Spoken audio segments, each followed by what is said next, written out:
Oh, there I am. So I'm surprised that people came out. It's like, doesn't everything just end when you get to like the 2nd of December and nobody does? I'm glad you're here. Let me think. Are you getting something on me there, Jared? Are you checking me out, or do I need to talk a little bit? Okay. I do not have. I always say I don't have any gossip.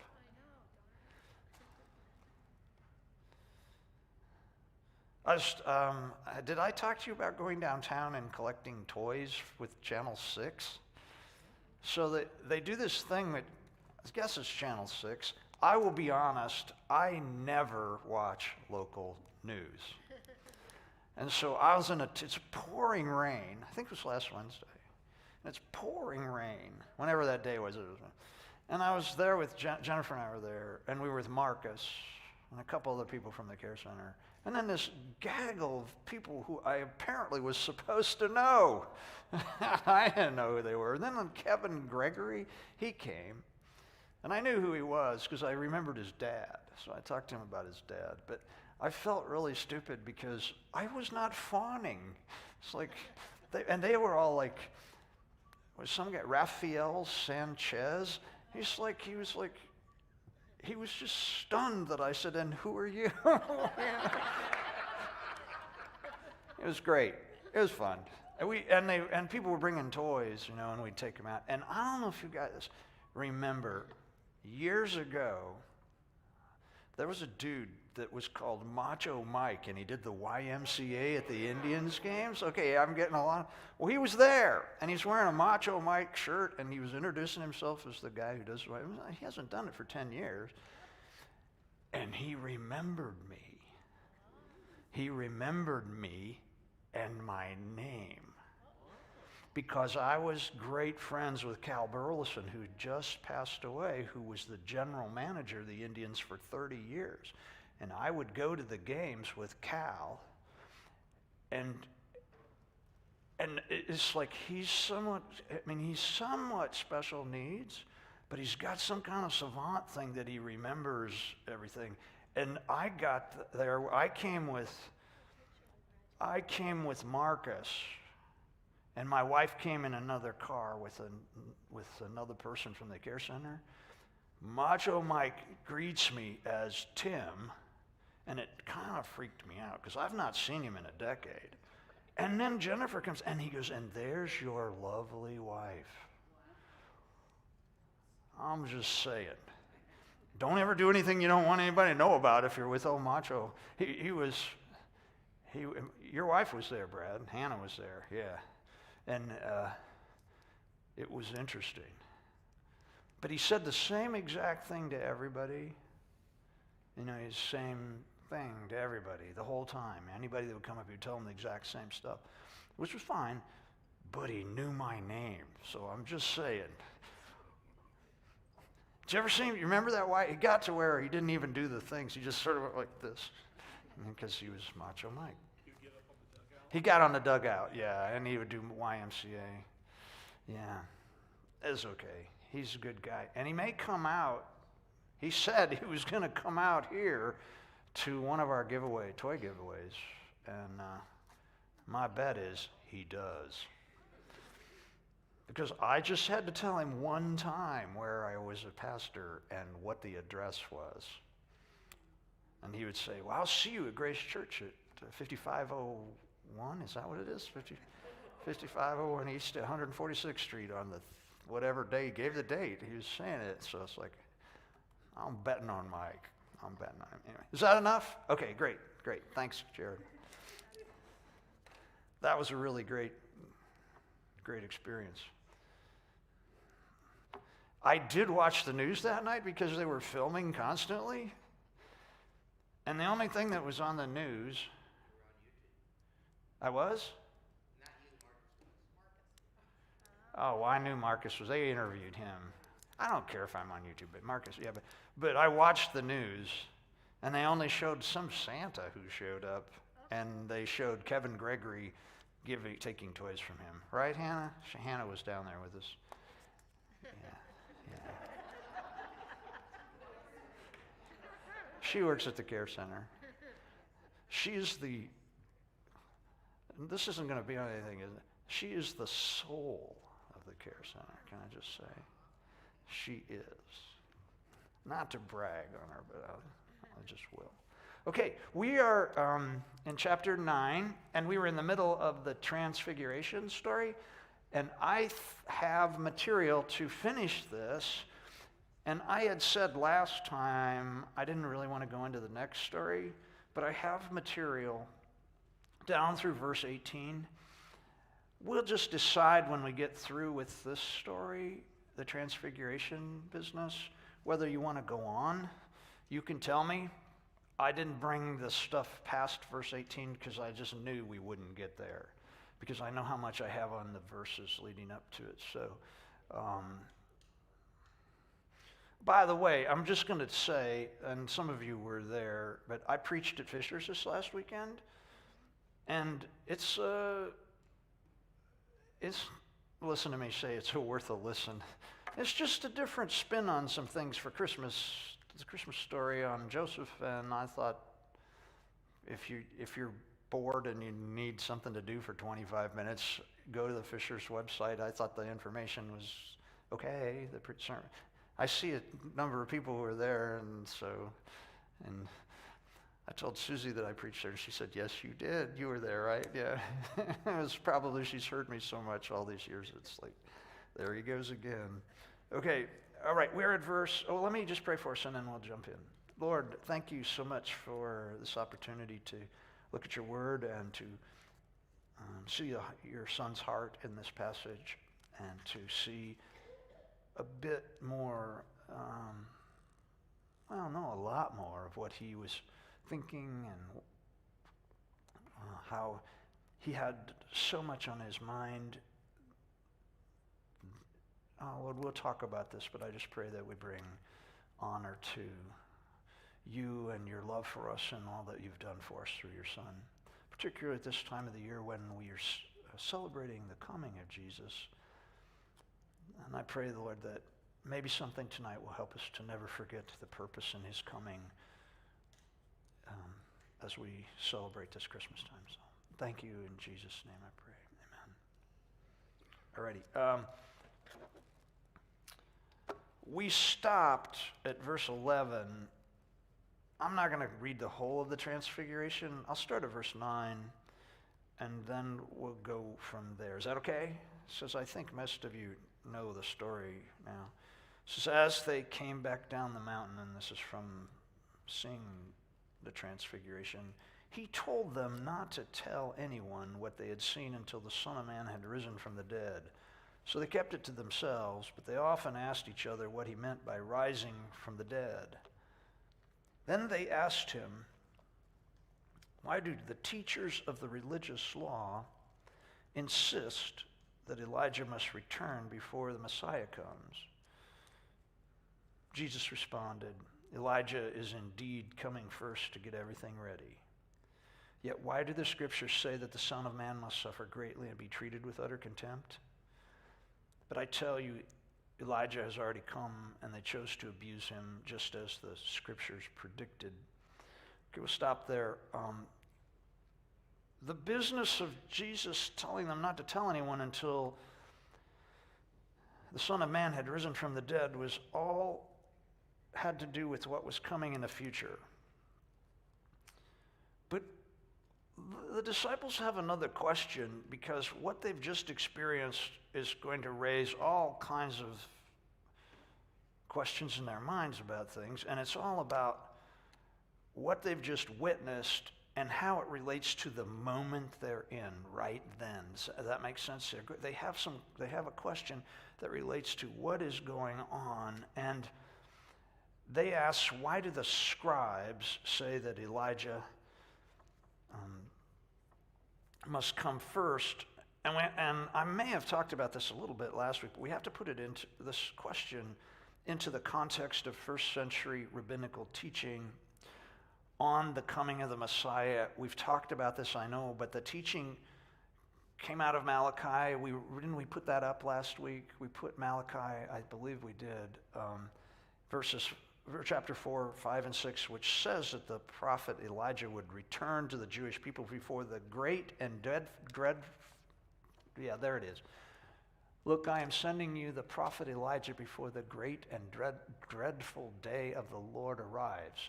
His preaching will turn the hearts of the fathers to their children and the hearts of the children to their fathers. Otherwise, I will come and strike the land with a curse. Now, the bottom, that last bit has to do with stuff that was before it. But to be perfectly honest, there's nothing in this that says anything about the Messiah coming. It says before the great and dreadful day of the Lord arrives, and the assumption of all of that was the great judgment that was going to come as the Messiah came. But remember, this is just rabbinical teaching as they look at this and try to figure it out. And so they decide that they need to teach everybody that Elijah's going to come before the Messiah comes and the great and dreadful day of the Lord happens, the great judgment of everything when he clears the deck and the Messiah makes it possible for the Lord to return and rule from Jerusalem. Now, all of this is just conjecture. Does it make sense, what I'm saying? But everybody is absolutely seeped in said conjecture. And the reason is that this is all they've ever heard. And I did some extra studying this last week just on some of the things related to what the rabbinical, really the scribes are teaching about what's going to happen when Elijah comes. And here was something I did not know until I just read about it this week, that the assumption was that Elijah would come, and they had a whole bunch, I've talked about some of the stuff that he was going to do, but they had come to the idea that along with the manna that had fallen for the Jews to eat in the wilderness, and they kept some of that in the Ark of the Covenant. Well, along with that came a vial of, is that the right word? Of oil, a little container of oil. And that Elijah, once he had cleaned the slate for all the stuff that he was going to do, he would know who the Messiah was.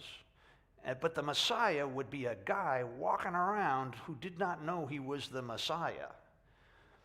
And the moment that he was anointed with this oil from this little vial that came from the collection of stuff that they believed was going to be in the Ark of the Covenant, and they would find it again and he would have it, he would pour this on the Messiah, and then he would suddenly come to a realization of who he was.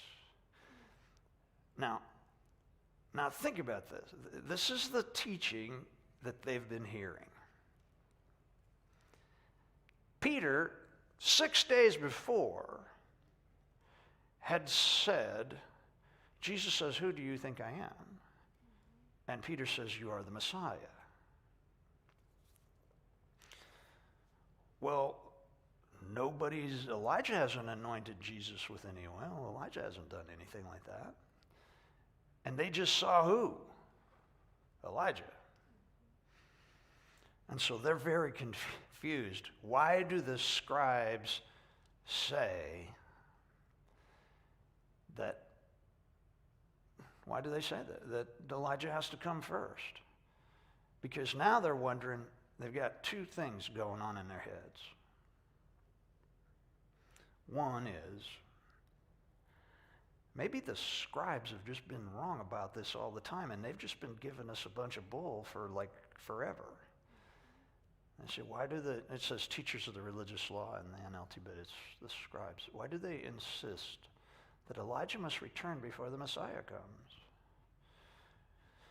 Well, one thing is for certain that the reason the scribes do this is that they're certain that this is what the Malachi prophecy is, and it also helps them if Elijah has not come. Anybody who comes along claiming that they might be the Messiah, they go, "Oh, wait a minute, Well, Elijah hasn't anointed you, and so they don't have to listen to anybody. And so why do you think they didn't particularly care to listen to Jesus? Because they'd already built a system that said that this had to happen in a certain way.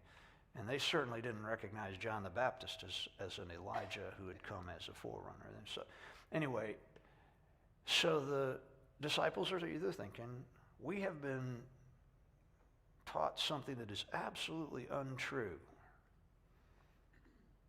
or you can't really be the Messiah. Does this make sense?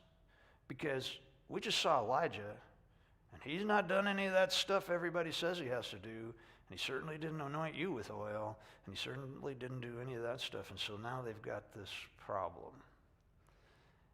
And they're not allowed to talk to anybody about it until Jesus rises from the dead. He says, until the Son of Man rises from the dead, and the rising from the dead had nothing to do with the Messiah in their thinking at all. Anyway, so this is all a major question for them because it has to do with the here and now. It has to do with I've said you're the Messiah, I believe it, and yet it's not following any of the right rules. Is this making sense? I can't think of anything. Well, I will say this, that there have been numerous people who I have been told through my lifetime were the Antichrist. And was Mikhail Gorbachev the Antichrist? I don't think so, but I was certainly told that he was. He had the mark of the beast on his forehead, by the way. Henry Kissinger. Is Henry Kissinger the Antichrist? I just heard somebody recently say that he was about to take over the world with Bill Gates. Henry Kissinger. I'm thinking if he was really the Antichrist, he would have probably done something earlier in life so that now that he's in his middle to late 90s that he would have more time to rule. But let's just leave it at that. But I mean, seriously, we've heard this all the time. It's because we have a system that people work through, and they keep trying to make it work. And I'm not saying one thing or another about the whole thing. I'm just saying that people make statements that if we live by them and they prove wrong, we start to wonder about a lot of other stuff. That's what I'm saying. So anyway, they ask this question: why do the teachers of the religious law insist that Elijah must return before the Messiah comes? Well, Jesus has an answer, but he doesn't really answer that question. He doesn't answer why the scribes. He doesn't go, well, the reason they're doing this is because they have misinterpreted this or that they have made up. So he doesn't say anything like that. He responded, says, Elijah is indeed coming first to get everything ready. Now, Matthew quotes these three sentences almost identically in different order. So that's a pretty strong statement about the fact that Jesus himself is quoted here, and there's the quotes are really close, really close. He says, Elijah is indeed coming first to get everything ready. Now, when he says that, the tense makes it sound like he's about to come. But the truth was that he was talking about whom? John the Baptist. He was talking about John the Baptist. Now, they would not have had any notion of this.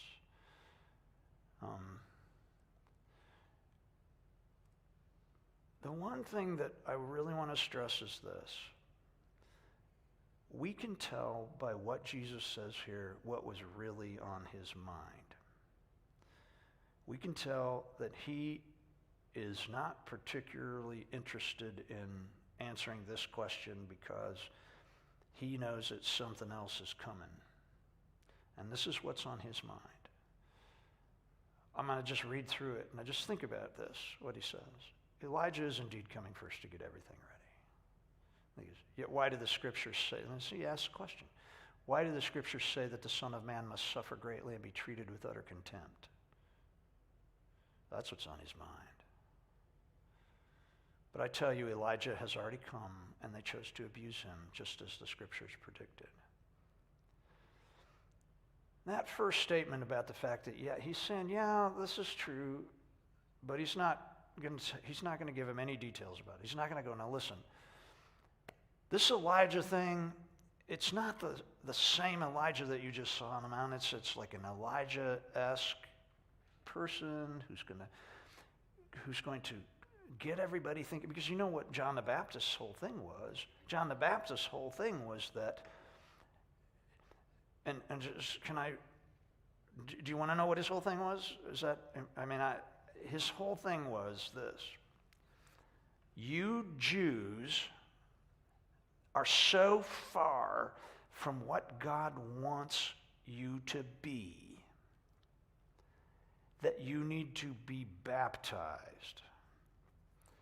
Baptism was absolutely only for Gentiles when they converted to Judaism.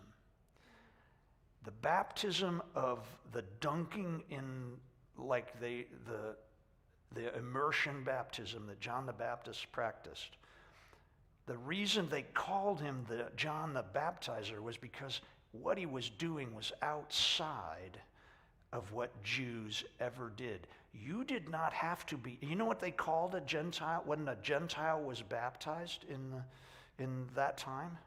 Being born again. It was a sign that they left their Gentileness and they came out and they were making a statement, I am reborn and I am going to live according to the law of the Jews. Now, this is what John the Baptist was saying. You Jews, because he didn't baptize Gentiles, he baptized Jews. And they came out to him and said, he was essentially saying, you have gotten so far away that you're like Gentiles and we need to rebaptize you. See what I'm saying? So what he was doing was he was getting the hearts of the people ready to receive the Messiah by telling them that they needed to have a complete turnaround. They needed to be reborn in their own world. Does that make sense? This is what's going on here. And when he says that, yes, Elijah indeed is coming first to get everything ready, he's talking about getting the people's hearts ready to receive what the Messiah has to say. Because if your heart is stuck into a place where your life is not even recognizable as a Jew, that's why he said, go back and look at John the Baptist's preaching isn't exactly what I would call encouraging, or it's all like, you brood of vipers, who warned you of the wrath to come, that kind of thing, It's all that kind of talk. Anyway, so yeah, he's saying, Elijah, he's coming in the spirit of Elijah. Then he says, yet why do the scriptures say, or why is it written, that the Son of Man must suffer greatly and be treated with utter contempt? He's thinking about it. He's talked about it before. And the last time he talked about it, you remember what happened?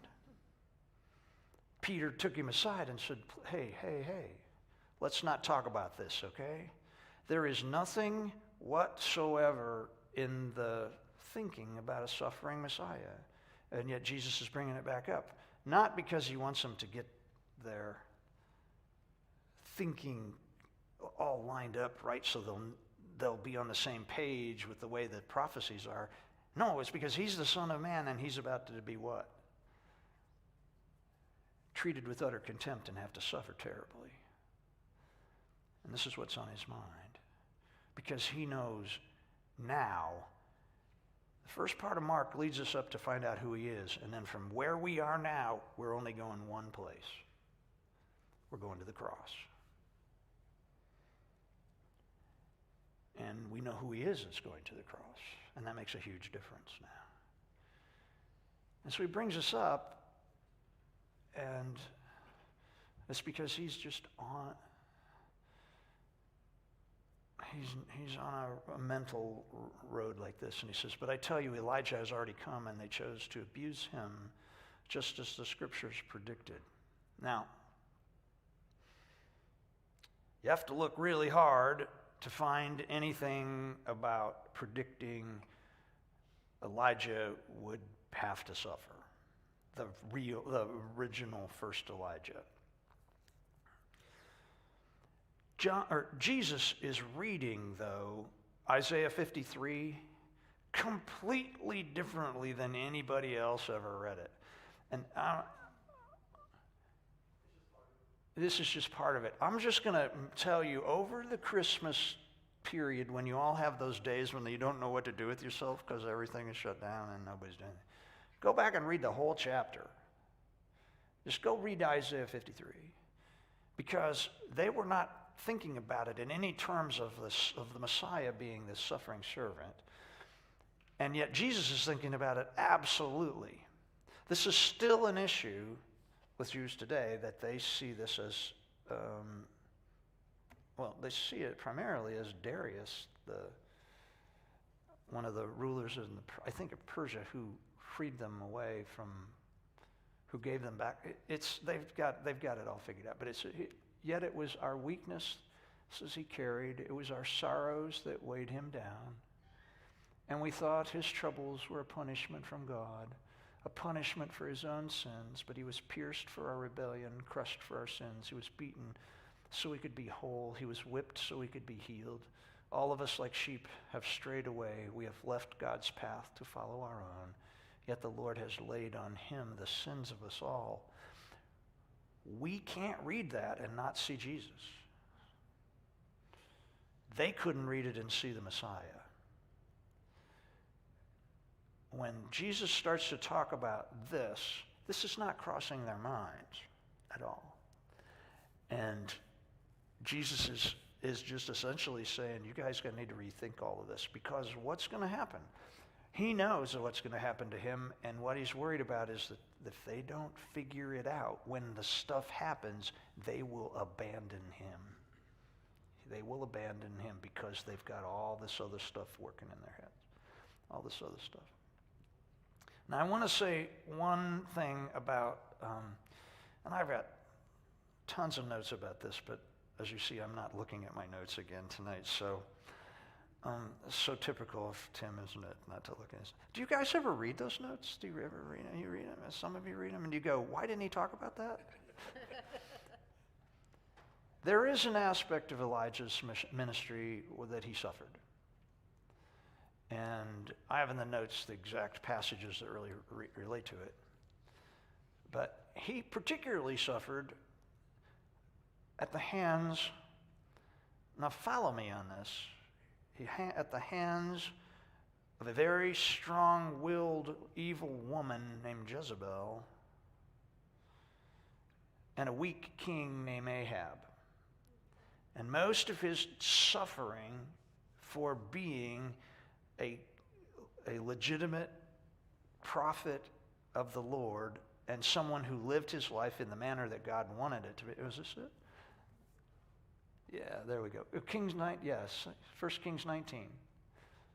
There's Elijah telling Ahab and Jezebel. You know, I always pictured her better looking than that. I don't know why. Maybe the artist was having a bad day. But the point is, he suffered at the hands, and follow this, of a strong-willed, evil woman and a weak-willed king. And most of what happens is because she doesn't want to deal with him, and he just gives in. He has lots of trouble with them. That's the first Elijah.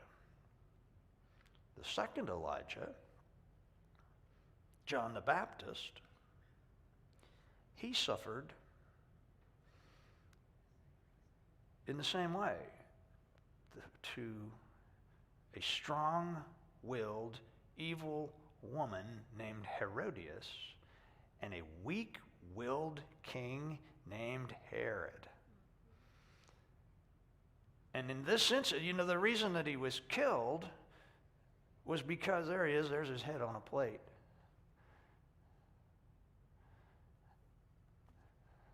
Same thing. He suffered terribly at the hands of an identical circumstance. Identical circumstance. there's nothing particularly prophetic about the fact that Elijah had to suffer like this. But it makes perfect sense. Like, it's hard to find anything that would say that Elijah would have to suffer. Because most of the time when Jews think about the coming of the Messiah, they think about it as all victory and wonder and greatness and all that stuff. But Jesus is trying to get them to see that not only did Elijah come and do the things that he was supposed to do, the first one and the second one, but in the process, they had to pay. They paid dearly, and John the Baptist actually even paid with his life. He says they did to him what they willed. That's what it literally says. They did to him what they willed. And if you go back and look at both stories of Elijah, you will see that the woman who was at the core of it did to him what they willed, and against the better judgment of their weak-willed husbands. That's a pretty interesting thing. It's all the same. And Jesus is saying, what he's saying right here, it's really clear to me what he's saying. He's saying, listen, I know that you don't have any place in your thinking right now for the fact that the Messiah is going to have to suffer and that he's going to be treated with contempt and that things are going to go really terribly for him and he's actually going to get arrested and killed, but he's going to rise from the dead. I know you guys don't have any place for that in you, but that's the same thing that's happening to the guy that that brought it in. I mean, the leader, the forerunner, had the same sort of stuff happen to him, and it's no different. And why would it be any easier for the Messiah than it was for the person who brought the good news that I was coming? You see what I'm saying? But this is what's on his mind. This is what's on his mind. And we don't get any of their response to this. We don't. I think is it Luke? It's Luke or Matthew. One of them says, and then they figured out that he was talking about John the Baptist. And so they figured that one out. Now, this is what I'm going to say about it. Now, think about what these guys have just experienced. They've gone up to the mountaintop with Jesus, and they've seen him in all his glory, and they've seen two prophets of old alive talking to Jesus about what? About him dying. And then suddenly, the voice of God speaks when the cloud comes. They've had this monstrous, amazing experience.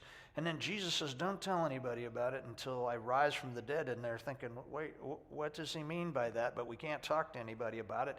And then they ask him, well, what's the business about Elijah? Because I thought that he had to come and do this and that and everything before the Messiah does this. So you can see how they're all confused.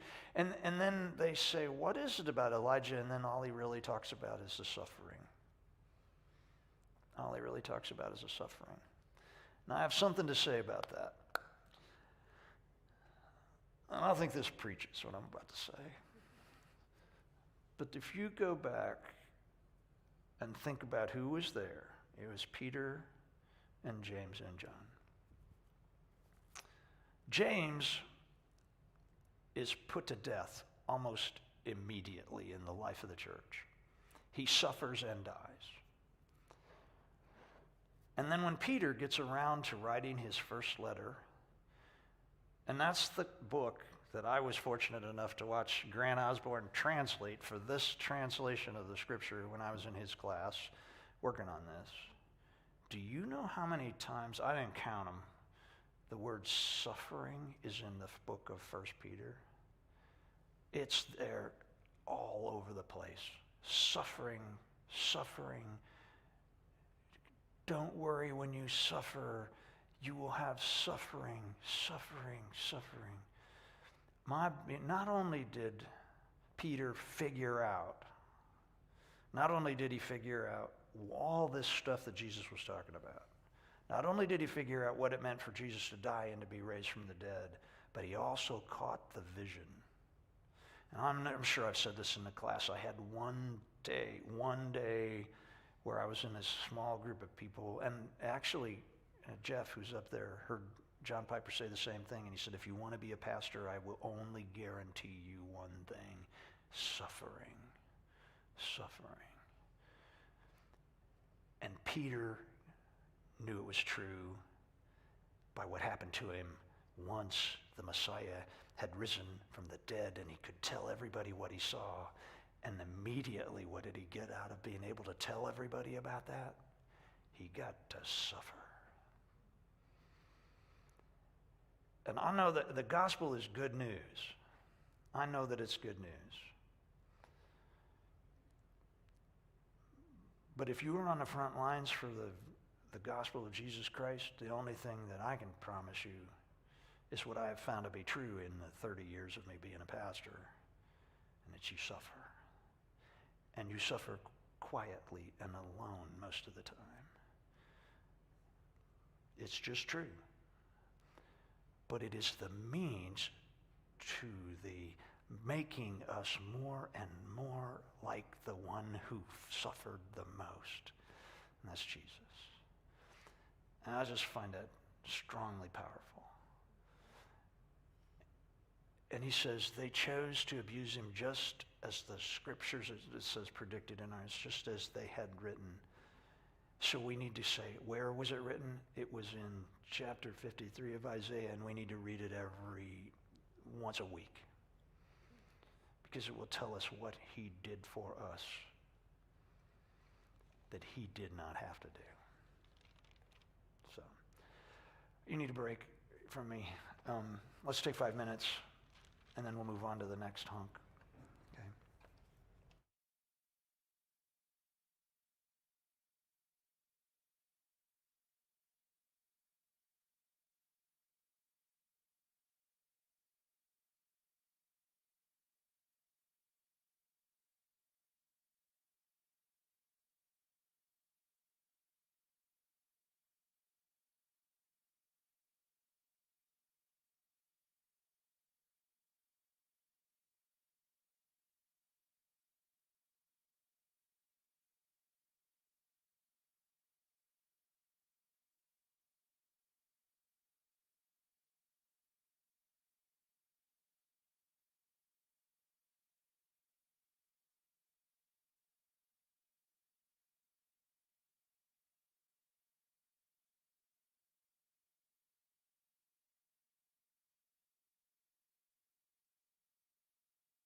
we've been going 45 minutes, and I have enough to go, as I said, through verse 18. I don't want to go any far. I mean, I don't have any notes for it. Listen to me. I don't look at my notes. But I do want to say one thing that I probably should have said while we were in the other section. It's this. I said that Jesus is working really hard to get the disciples to recognize what he's talking about and what's coming, and to have a realization about his death and resurrection and all of that stuff. This is what Jesus was talking to them about. Mark, interestingly, never shows us any of the disciples having a realization of what the truth is. And when we get here in the book, and I don't know how old I'll be when we get to the end of this book, but or who will I always go by what was it I used to say? It'll be in the second Chelsea Clinton administration. And but the point is this, that the end of Mark has two endings that we know are, the word is spurious, not as in Steve Spurious, the football coach or whatever his name, but spurious in the fact that they're not part of the original text. And either we lost the end, or he ended it the way that it ends, suddenly, which makes sense to me. When we get there, I'll explain it. But there's all that stuff about people drinking poison and taking snakes and all that stuff. That was not in the original. It was 400 years after the earliest copies of Mark that we have before that stuff started showing up in Mark, okay? And so we know that it was not original. The book ends this way, with the disciples desert Jesus when he's arrested. Peter denies Jesus, and remember, this is Peter's story, so that's in there. And then there are women who go to the tomb and find out that the body's not there anymore, and an angel says, go tell the disciples to go to Galilee and he'll meet you there. And that's the end of the book. And so Mark, even though he's pressing this in his narrative, that Jesus is trying his best to get them to understand what the end of this story is going to be, we never see them realize it. Now, we all know that they did, because the other gospel writers include some of that stuff, but if you really look at it, it's somewhat.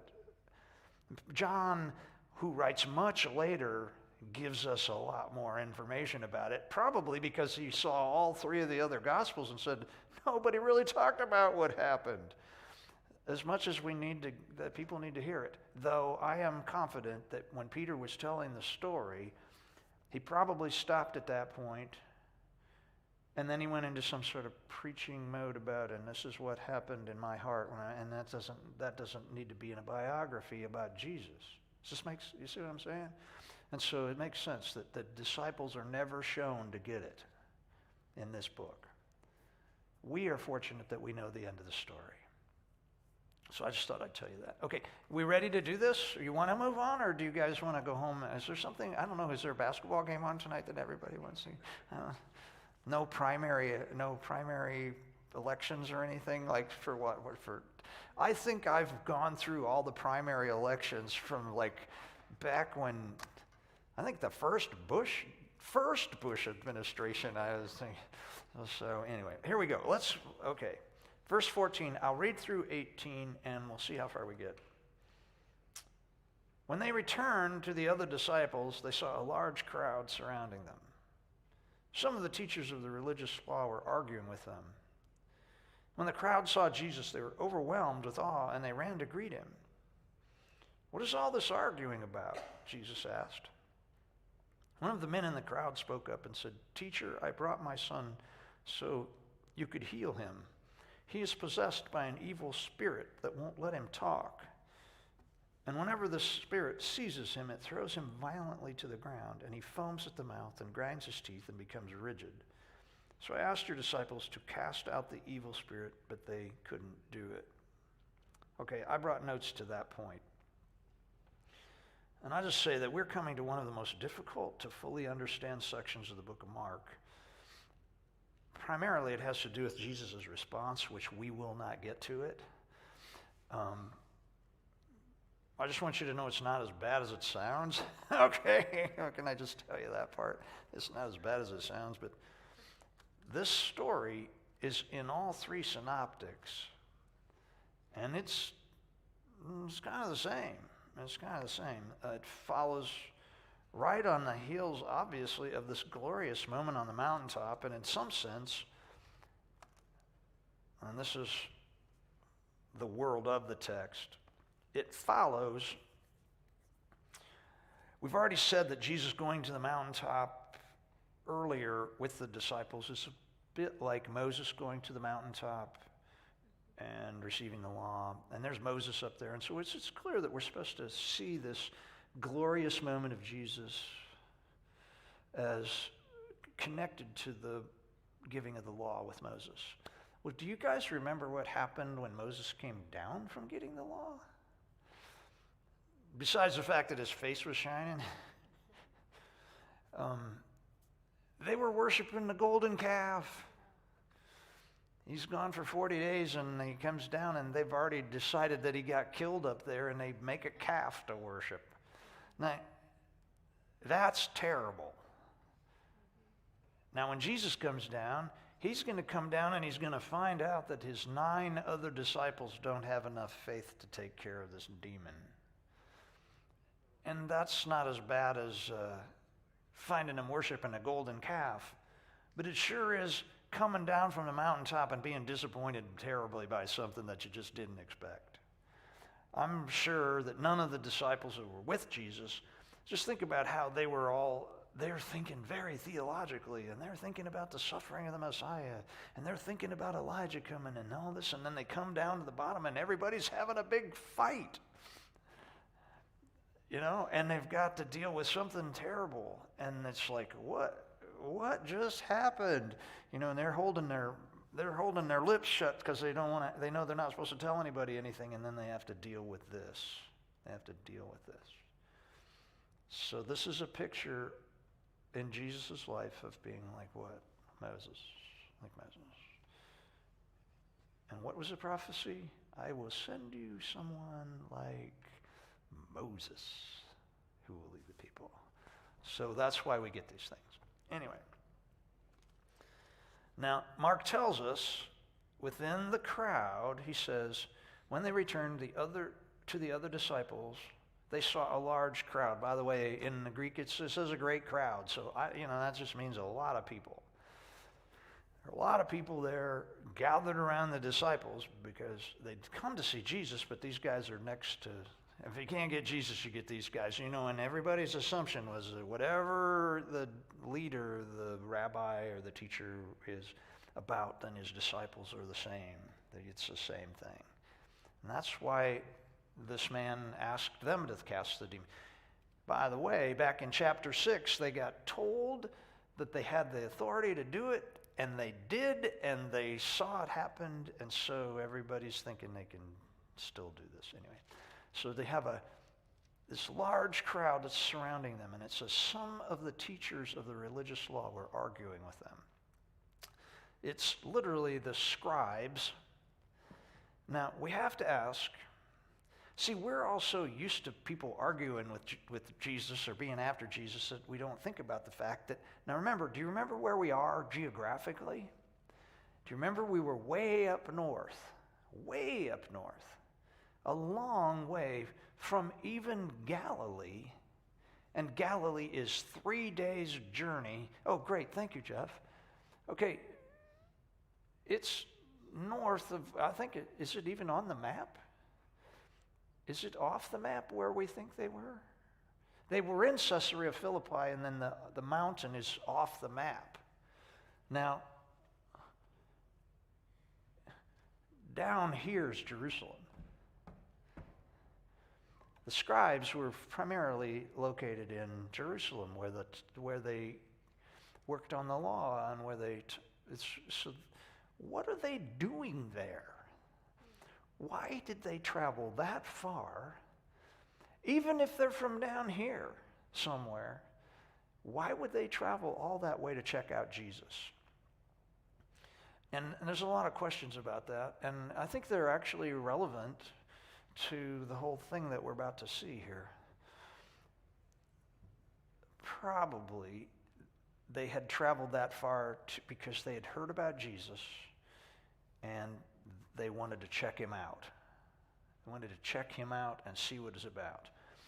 The scribes found their authority in the fact that they studied the law all of the time, and they made decisions about what it was like to live according to the law. And they were very powerful in their world because of their intellectual knowledge, because of their study and their high education, and the fact that they had access to the texts and all of that kind of stuff. Does this make sense?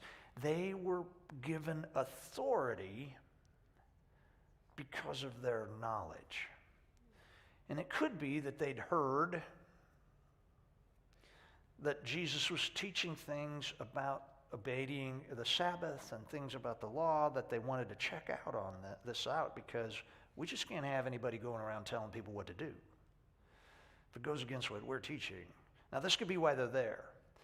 But the words, it says they were there and they were arguing. The word is actually a word that means they were debating with them. Now, what would they have been debating? Well, some people say, well, they were just debating some of Jesus' teaching on what you can and can't do on the Sabbath. That's somewhat mundane. I don't think that's what they were debating about. I think what they were debating about, because the story itself shifts and only goes in one direction, and that is to the casting out of this demon. What I think happened was this, that the scribes had authority based on their knowledge,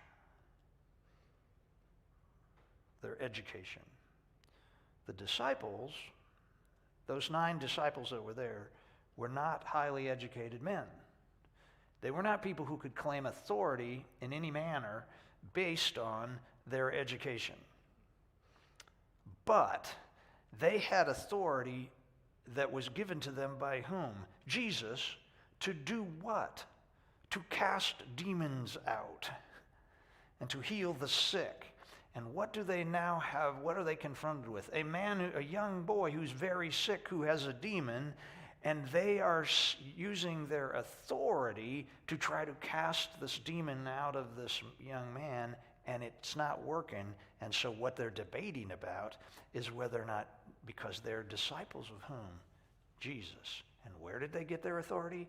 From him giving it to them. And so what they're probably debating is whether or not Jesus has any value, because his authority doesn't seem to be working right now.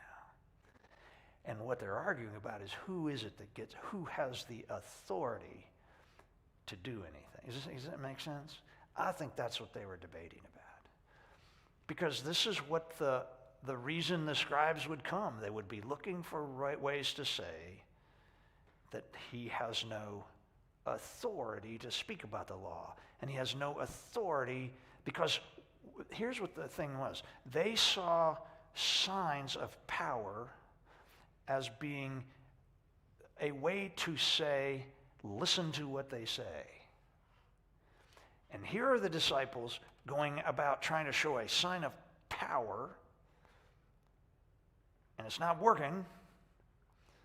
And so they're debating as to whether Jesus has any right to say anything about anything anyway, and whether he's what? A false Messiah. Now, mix that in with what the other 3 disciples have just seen. They've just seen the glory of Jesus. They have no question about whether he's the Messiah. And they come down, there's a big fight going on, a big argument. Now, I always picture it as they come down, have you ever been like out on a mountain? You climb a mountain, you hike up a mountain, and then when you get to the foot of it, and you're walking on that last bit that's sort of levelly sort of thing, and you're coming into the trailhead and all that, and I can just see this big crowd out there, and you can hear them fussing. You can hear them really fussing because this is a serious business. And it's just like, how dare you, and then you couldn't do this, and you can't do that, and I can just see this thing happening. Now, I'll just say this. We've been introduced to scribes, they don't show up again in the story. I don't even know why it was important that we find out about that. I'm thinking that the first readers would have understood why they were there, because they were living at a time when the scribes were those who had no interest in Jesus being their Messiah, were doing what? Arguing with Christians about whether or not Jesus had any authority. Okay. And it says, when the crowd saw Jesus, seeing Jesus, the crowd, it says, they were overwhelmed.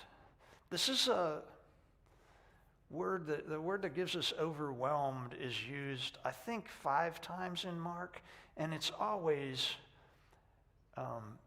being awed just tremendously, and most of the time it's by virtue of something that Jesus has done or said, and they're just takes their breath away. Now, I guess it's the fact that Jesus shows up on site at the very minute everybody's arguing about him. And they wanted to see him in the first place, but what they got was a sideshow. And then out of nowhere, when nobody knows when Jesus is going to show up, there he is. And it says they were just overwhelmed. It's such a strange word because he hasn't done anything or said anything. But this is like, they're just like crazed. And you know why I think that was? Because I think they'd all taken the disciples' side in the argument. And they wanted Jesus to have authority. They wanted him to have the power to do the things that they'd heard he'd done other places. You know what the word dunamis actually means in the Greek? It means to have resident within you the potential to change things. The reason that we get the word, the power of God is not dynamite, but the reason that we have a thing called dynamite, which comes right straight from dunamis, is because dynamite always has within its being the potential to change things. So dynamite is like the power of God. And when we have the power of God, the Holy Spirit within us, it means that as we walk around, we have the potential to at any time really make a difference. And this is the kind of difference that people wanted to see in Jesus, that kind of power. And when he comes down and they've heard about it, and they want him to have the authority to use that power for the good of everybody else. And so they're excited about it. And they run and they greet him. I can just see that too. Jesus is standing there and they're walking along, and all of a sudden 5,000 people come running at him. That's the last we hear of the crowd too. This story is going to go from a huge gathering of people and a bunch of egghead scribes arguing with the disciples to just Jesus speaking to one man and his son. This is how it works. Jesus focuses in on the one who needs him. That's our Jesus. In the midst of the massive crowd, he can do what? He can make everything else irrelevant to the moment because he's got somebody to minister to. Okay. We doing okay? Because I'm going to finish this and we all get to go have Christmas. Yeah, they were overwhelmed that he was there. I often wonder if he showed up, if I would run and hide, or if I'd run to him and be glad he was there. Because he'd probably know what I was thinking about just a few minutes before he showed up, and I just don't want to have to talk to him about that half the time. Anyway, let's go on. Let's see. It says this. You want to? Now, there's some question in the Greek here whether Jesus is talking to the scribes or he's talking to the disciples. I don't think that's really important. He says, what are you debating? What are you debating? Because he's like, what is this about? Of course, we don't get an answer to that. We don't get an answer to that at all. What we get is this one man in the crowd. And I want to look at my notes on this because I have to tell you, this particular moment has overwhelmed me in the last week as I've studied it and thought about it. All three Gospels of the Synoptic Gospels talk about this moment. And all three give us different details. None of them are contradictory, but they enlarge the suffering of this man with his son. And I'm just going to say it now because it's hard for me to even think about it. But it says in one of the other Gospels, and I'll just read you the stuff in a minute, that this is his only son. I have one son. I love him with all of my being. This man's situation, I cannot imagine having your son suffer in this manner as this boy suffered, and the way that this father has to watch it, and the language, and when you put all three of the Gospels together on this, you get this massive picture of desperation, that Jesus is his last hope. And he says, one of the men in the crowd, well, he said, what are you arguing about? Clearly, he must have felt that they were arguing about something to do with his son, because he just jumps right up. It's not like he's responding to Jesus' question. And he goes, teacher, I brought my son so you could heal him. In other words, he was looking for Jesus. He wasn't looking for the disciples. It says he's possessed by an evil spirit that won't let him talk. And you want to put the rest of it up for me, Jeff? And whenever the spirit seizes him, it throws him violently to the ground, and he foams at the mouth and grinds his teeth and becomes rigid. So I asked your disciples to cast out the evil spirit, but they couldn't do it. Okay, I'm going to go back to my notes here. I just want to talk about the other stuff.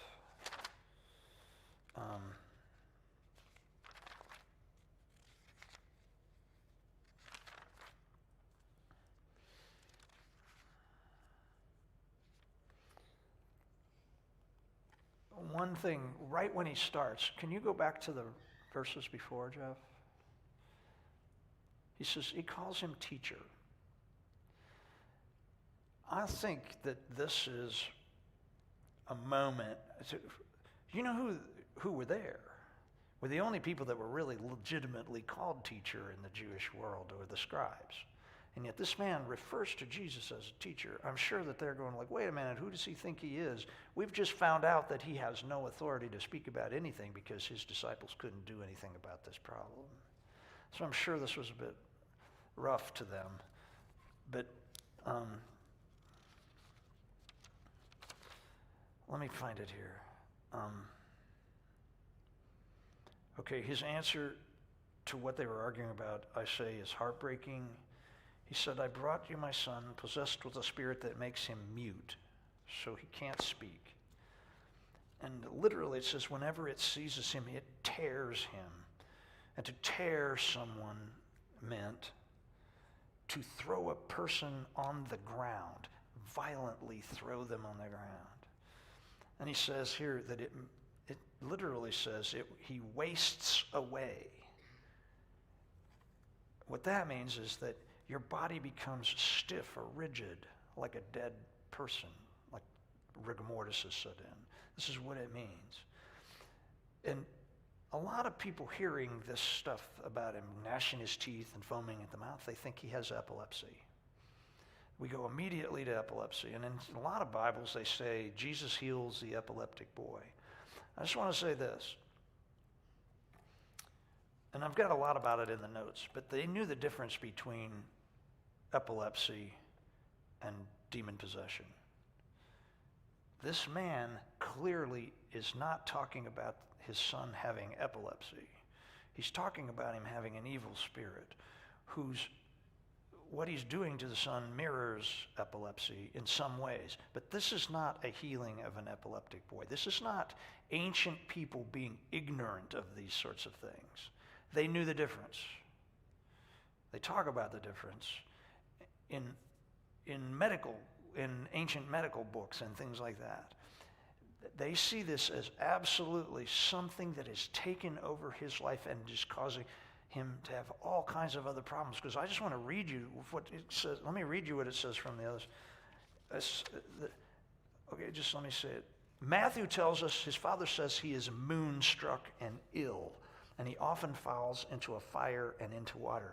And this is the key, that they're not talking about epilepsy, because the word that gives us moonstruck means that, and they felt, and the word is a word that gives us the word lunatic.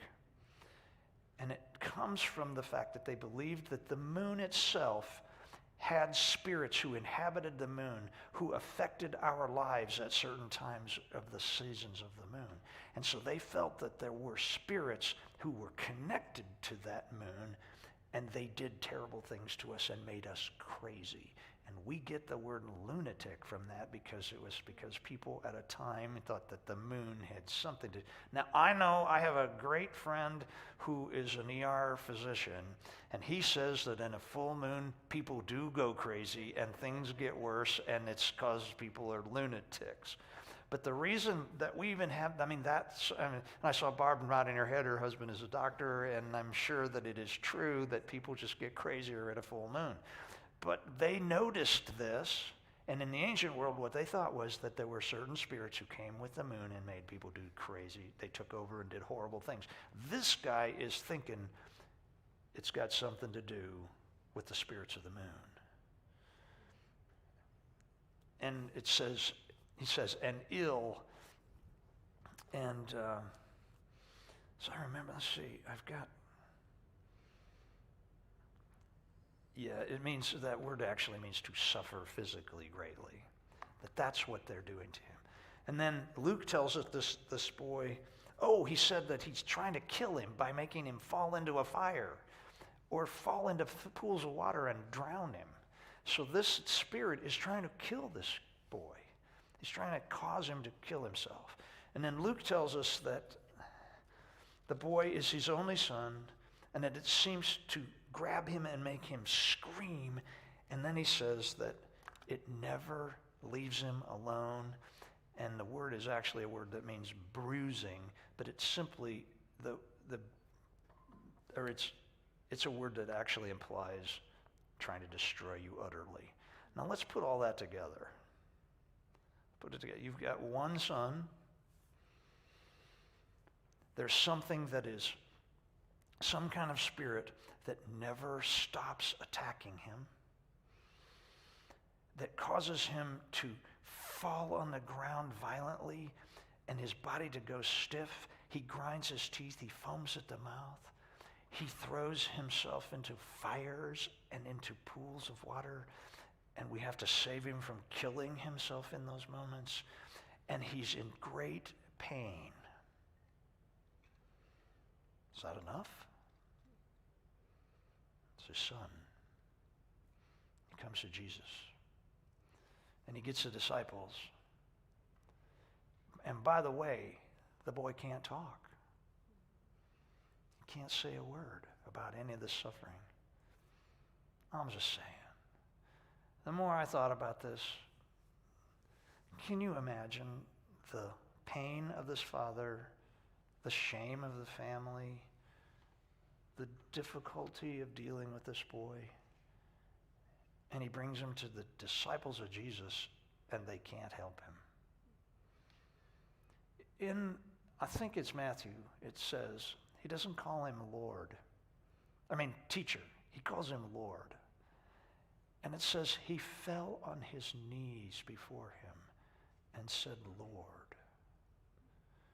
This is a man who's at his last moment. He's at the last. And he doesn't need to be listening to scribes and the disciples debate about who's legitimate. This is why Jesus stops all of that and he goes right into talking to that man about healing his son. When we come back after Christmas, we'll find out what happens. Can I just say it ends happily? It's a good story. But it starts out terribly. I have no way to relate to what this man was experiencing in their world with that problem. And I'll just say this. Jesus does not approach this like it's epilepsy. He approaches it like this young man has a demon who is doing this to him. And it makes perfect sense to me that a demon would torment somebody in a manner that looks like other kinds of diseases that come with the world. It just seems like, because let me tell you, they are not original at all. They are always copying something they see. And so that's what's happening here. Okay? Hey, thank you. Merry Christmas to everybody. And we'll come back. Don't forget about me. The 11th of January. And we have to set the chairs up, though. So I hate to say that again, but thank you so much. Yeah.